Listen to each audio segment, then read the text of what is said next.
কোষাধ্যক্ষ, আপনি বলছেন বটে, কিন্তু আজ প্রভাতে আমি কোনো লক্ষণ দেখতে পাচ্ছি না।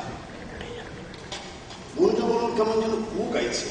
কি ব্যাপার মহামাত্র, আপনাকে একটু কষ্ট দেখাচ্ছে কেন? রাত্রে শুক্রনিদ্রার ব্যাঘাত ঘটেছে কি? চক্ষু পাটল বর্ণ, কাল আমার ভবনে নৈশ ভোজে মৈলী মাংস রূপাক হয়নি তো নাকি ভীতিকর কোনো দুঃস্বপ্ন দেখেছেন আপনি? দুঃস্বপ্নের এই তো সবে শুরু, কিন্তু ধন্য বলে এত দেরি হচ্ছে কেন? শুধু কোষ আর পুষ্ট করলেই চলবে? রাজকার্যের গুরুত্ব বুঝতে হবে না? এই অসময়ে গোপন আলোচনা সভা কিসে? কোন বিপত্তি বা সংকট? সব বিরোধী লোককে শুনে যাবে। দেব একদিন সবকটাকে কারাগারে পড়ে। বিপত্তি, সংকট না ষড়যন্ত্র, তাই তো বুঝতে পারছি না। এত দেরি কেন ধন্যবাদ? মার্জনা করবেন প্রভু, এ নির্ঘাত বিরোধিতা ষড়যন্ত্র। নতুবা কোন মাদানে এত সাহস হবে যে বেছে বেছে নবনীত দন্তবালের কাছে ধার চায়, তাও কিনা ঘি খাবে বলে? এই নতুন উত্তরীয় কি গলায় জড়িয়ে আপনার বিয়ের দিকে আসছে। প্রতিমন্ত্রী কান ঋণম দেহি বলতে বলতে হচ্ছে একটা দিলে আমার গুলি করছে। জলসত্রে ধুয়ে তবে আসতে হবে। মাতা ঋণ চাই, কে সে অর্বাচীন? অর্বাচীন বলে অর্বাচীন, নইলে নগরীর দণ্ডবালকে বলছে জানো আমি কে? আমার অবশ্য ঠিক খাওয়ারও সব মাতালি তো একই রকম দেখতে। ওই পার্থক্য শুধু ওই বসন বসন, পিত বসন করেছিল তো তাই বলা যাক কিন্তু মাতা। দীপিত মাতার দিকে কি বললেন? দণ্ড দিয়েছেন কিছু? দেব কি করে? দুটো পুষ্টার আগেই বেরো চেতনা হারানো, তাই ওই লক্ষ্মী বড়দেবের প্রণায় তারা কক্ষে রেখে এসেছে। ফিরে গিয়ে ফিরে করবো বলে। ওইখানে কবি কেঁদেছে, বুঝলেন মহামাত্র? মাতালকে রেখে এসছেন মাতালের প্রহরায়, তাও বা বন্ধ ঘরে। আমরা যুদ্ধ যাবে কেউ ছিল না যে। তবে বড়দেব কিন্তু মাতাল, সে প্রয়োজনে পান করে। যারা অপ্রয়োজনে মদ্যপান করে তারাই মাতাল। প্রয়োজনে পান, সেটি কি বস্তু? হচ্ছে না, আমার যে মূল আলোচনা থেকে ঘিরে সরে যাচ্ছে। আপনাদের প্রাতকৃত্য জলজ সব সেরেই এসেছে, রসালাপ করতেই পারে। আর আমার কথা ভাবুন, আমার দশা ভাবুন, সকাল থেকে শৌচাগারে পর্যন্ত যেতে পারি না। পেটে চাপ, মনে দুঃস্বপ্ন, মাথায় অস্বস্তিকর সংবাদের তাড়না। উর্বারে কি রকম অস্বস্তিকর সংবাদ? অস্বস্তিকর এবং উদ্বেগজনক। অটলিপুত্র থেকে এক গুড়ো পুরুষ আমাদের নগরীতে আসছে। গুরু পুরুষ, ইন্দ্রিয় গুপ্তচর, ভান্ডারবাটি দিই, সর্বনাশ। এবার কি তাহলে আমাদের পালা? এই নগর প্রশাসনের বিরুদ্ধে কেউ কোনো অভিযোগ জানায়নি তো? জানি না, যাহাতেও পারে। শিল্পী সমবায়, বণিক সংঘ, কৃষক সভা, কেউ তো আমাদের উপর ততটা প্রসন্ন নয়।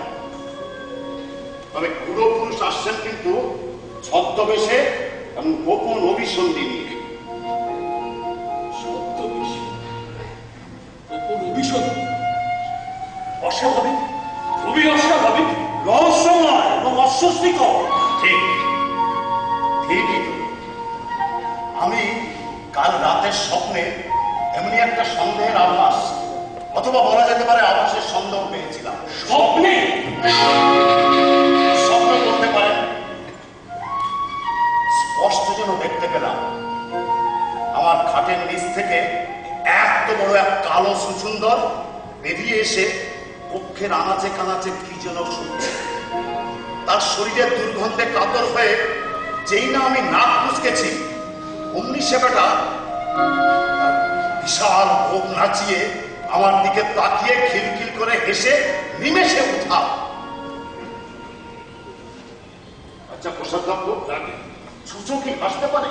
কৌটিল্য শাস্ত্রে বলে স্বপ্ন সুচুন্দর সব পারে। তারপর ভোরবেলা পাটলিপুত্র থেকে ইন্দ্রগুপ্তে পারাবত পত্র নিয়ে উড়ে এলো। আপনি তো তাকে চেনেন। বিলক আপনার বড় কুটুম্ব তো, যিনি পাটলিপুত্রে কেন্দ্রীয় স্বরাষ্ট্র মন্ত্রকের অন্যতম সচিব। ওই তার মধ্যেই কি ওই উদ্বেগজনক, অস্বস্তিকর? হ্যাঁ, পাঠ করছি, শুনুন, মন দিয়ে শুনুন। এই যে ভ্রাতা বসুমিত্র, আশা করি কুশলে আছো। অবশ্য আমার পত্র পাঠ করার পর কুশলে থাকবে কিনা জানি না।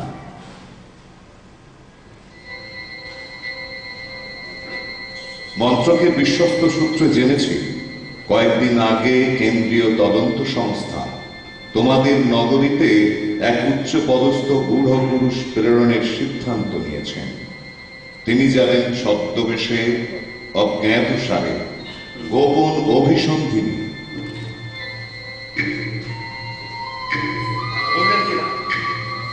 এই ছদ্মবেশ আর গোপন অভিসন্ধি, এই শব্দ দুটো আমাকে ভীষণভাবে বিচলিত করেছে।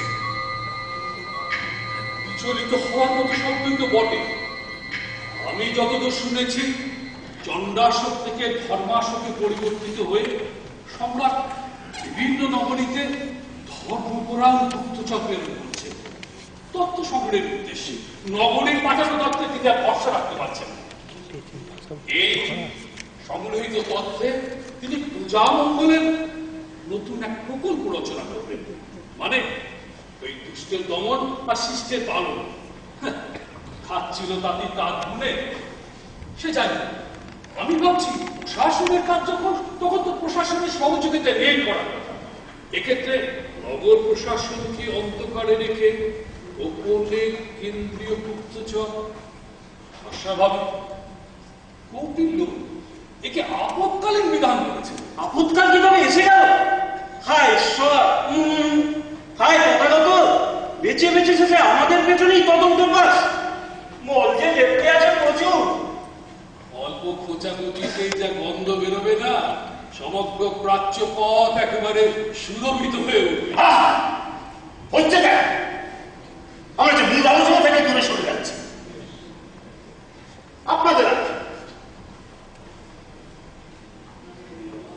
আপনাদের এই মূল্যবান টিকা টিপ্পণী পত্রটি শেষ হওয়া পর্যন্ত বন্ধ রাখতে হয় না?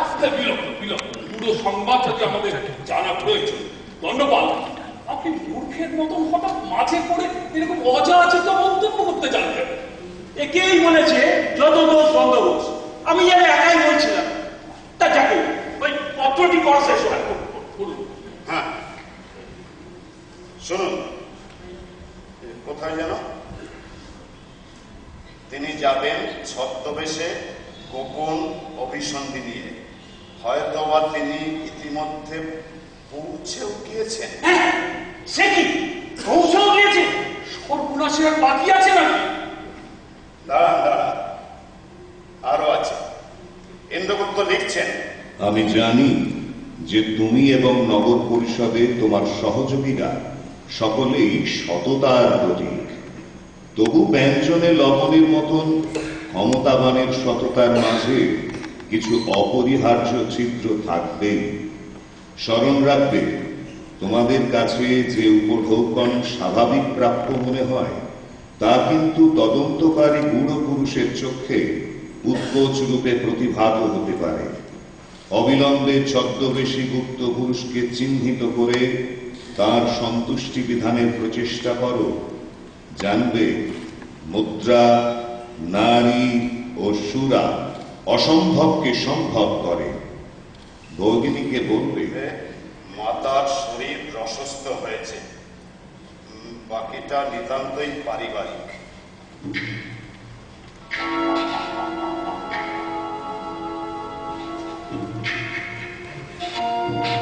কি বুঝছেন? তদন্ত শুরু হলেই তো আমাদের ছিদ্রগুলি প্রকট হবে। শেষে কিনা ক্ষমতা নিয়ে টানাটানি। সম্রাটকে ইরানের সুশাসনের ভূতে পড়েছে না? মহামন্ত মশাই কি ভূতবদ্ধ ছিল? আমার মাঝে তো কেমন যেন ফাঁকা লাগছে। হিসেবের সবটাতেই তো জল, আর নথিপত্রের কোনো ঠিক ঠিকানা নেই। না না, আমি ঠিক ভীত নই। একটা উদ্বেগ, একটা অস্বস্তি। যদি পূর্বপুরুষ সত্যি সত্যি ইতিমধ্যে আমাদের নগরীতে পৌঁছে গিয়ে থাকেন, তাহলে কি হবে? ভাবুন তো, ভাবুন, এই মন্ত্র নাটককে বসে আছি, আগন্তুক এসে প্রশ্ন করুন, আপনি রাঙামাটির মহামাত্র, আপনার পরিচয় টাকা নিয়ে এসেছি, কিছু জিজ্ঞাসা আছে। শুনেছি কেন্দ্রীয় গুপ্তচররা জিজ্ঞাসা কৌশল না করে পেটের ভেতর থেকে যাবতীয় গোপন বাক্য তত্ত্ব অনায়াসে বের করে নিতে পারে। তা না হলে তিনি আর ওই পদ পাবেন কেন? কৌটিল্য বলেছে এইরকম পূর্বপুরুষরা হবেন সর্ববিদ্যা বিশারদ, প্রখর বুদ্ধিমান এবং ধূর্ত, অর্থাৎ এক কথায় ধুরন্ত। কিন্তু আমি ভাবছি তদন্তের সূচ অধিগ্রহণের ফাল হয়ে বেরোবে না। তাহলেই তো সর্বনাশ। বেশ খাচ্ছিলাম, যাচ্ছিলাম, উৎকোচ উপরে উপর ভোগ করছিলাম, হঠাৎ এটি গেল রে বাবা। তো চড়াবার আমাদের গোপন কর্মগুলি ফাঁস করে ক্ষমতাকারী নেবে না তো, গুটিবাটি চাকরি হয়ে যাবে যে। উৎকোচ উপঢৌকন আমরা তো প্রাপ্যের অধিক দাবি করি না। শাসন শোষণ যা করি তাও তো ব্যক্তিগত বিদ্বেষের বশে নয়, সবই আমাদের প্রিয় নগরীর সাথে সম্রাটকে তার প্রাপ্য কর দেবার গুটিবাটি চাচে হতে দিলে কি চলবে? শাসন ক্ষমতা বজায় রাখতেই হবে। যে করেই হোক ছদ্মবেশী গুপ্ত পুরুষকে চিহ্নিত করে তার সন্তান সন্ধান করতেই হবে। কিন্তু তাকে চিহ্নিত করবো কি করে? প্রত্যন্ত নগরীতে কত না কত আগন্তুক প্রবেশ করছে। তবে হাত গুটিয়ে বসে থাকলে তো চলবে না। আমি ইতিমধ্যে চক্রবর্তীকে এই কাজে নিয়োজিত করেছি। আপনারা আপনাদের বিভাগীয় তদন্ত শুরু করুন। আর হ্যাঁ, এই নগরময় একটা উৎসব মুখর কর্মযজ্ঞের আবহ গড়ে তুলুন, যাতে নগরীতে পা দিয়ে প্রতিটি আগন্তুক বুঝতে পারে যেখানে এক উন্নয়নের শান্তি কল্যাণ বিরাজিত, গোলযোগ নেই কিছু। ধন্যবাদ। বলুন মামাত্ম। তস্কর, দস্যু, শট প্রবঞ্চকদের জানিয়ে দিন তারা যেন কিছুদিন তাদের ব্যবসায় শান্তি দিয়ে রাজপথে সামগান করে। কাউকে কাউকে বুদ্ধম সরনামও গাইতে হবে, নইলে এক পেশে লাগবে। আমার একটি পরামর্শ আছে।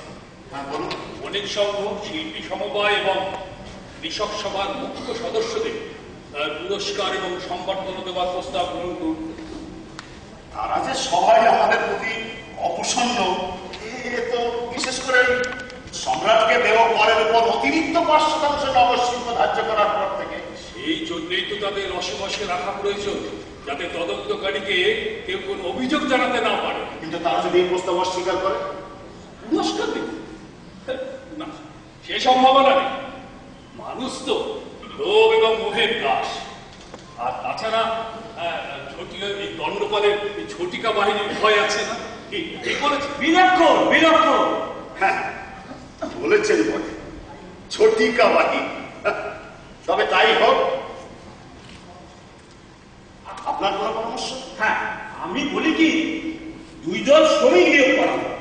একদল বামের আবর্জনা দক্ষিণে ফেলবে, আর একদল দক্ষিণের জঞ্জাল বাম। জনহিতকর কর্মকাণ্ড। উত্তম প্রস্তাব। অতি উত্তম। আপনারা তবে ব্যবস্থাপনা শুরু করুন। অপরাহ্নে আবার আমরা এই মন্ত্রণা নিয়ে মিলিত হব। অবশ্য। এখন তবে বিদায়।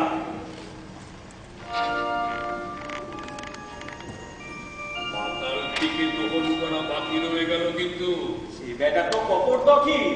আগে তার আত্মীয় বন্ধুদের খুঁজে বের করতে হবে, তবে তো দোহর। সময় সাপেক্ষ ব্যাপার। এখন বাঁধা মুরগি আছে ওই বলদেবের তোহরা, যখন খুশি কেটে খেলেই হলো।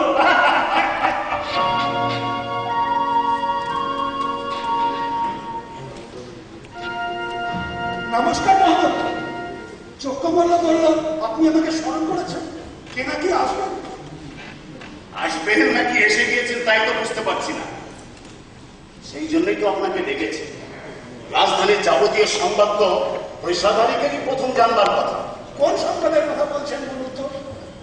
কেন আপনি শোনেননি? না, রাঙামাটিতে যে কেন্দ্রীয় পুরোপুরুষ আসছেন। পুরোপুরুষ রাঙামাটি? কই, কেন্দ্রীয় প্রশাসন তো এখনো তেমন কোনো সংবাদ পাঠাননি। আপনি জানেন কি করে? পাটলিপুত্র থেকে আমার এক শুভাকাঙ্ক্ষী বারামতের পায়ে পত্র বেঁধে পাঠিয়েছে, আজ বলেই পেয়েছি। ও, তবে প্রশাসনিক পত্র আসবার সময় আছে। তাদের 18 মাসের বছর। আপনার কাছে আমার এক বিশেষ অনুরোধ আছে, কিন্তু বিষয়টি আমার আর আপনার মধ্যে সীমাবদ্ধ থাকলেই ভালো। স্বচ্ছন্দে বলুন। আপনি নগর প্রশাসনের প্রধান, আপনার অনুরোধই আদেশ।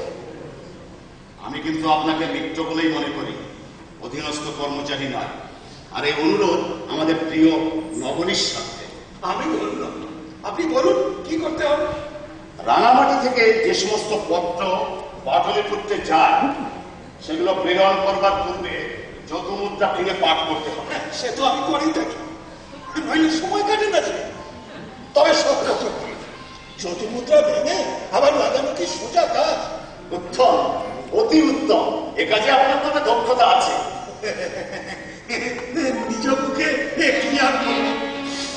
তবে আমার বৃদ্ধ অভিজ্ঞ চোখ বন্ধ পত্র দেখেই বলে দিতে পারে কোনটি প্রশাসনিক, কোনটি ব্যক্তিগত, কোনটি আবেদন নিবেদন, কোনটি আমার অবশ্য ওই গোপন অবৈধ প্রেমপত্রগুলি বিশেষ পছন্দের।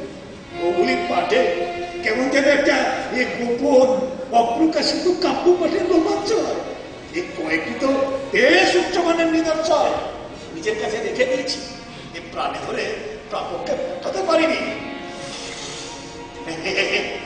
আদি রসত্তর প্রাকৃত অব্যয়গুলির কি সার্থক প্রয়োগ!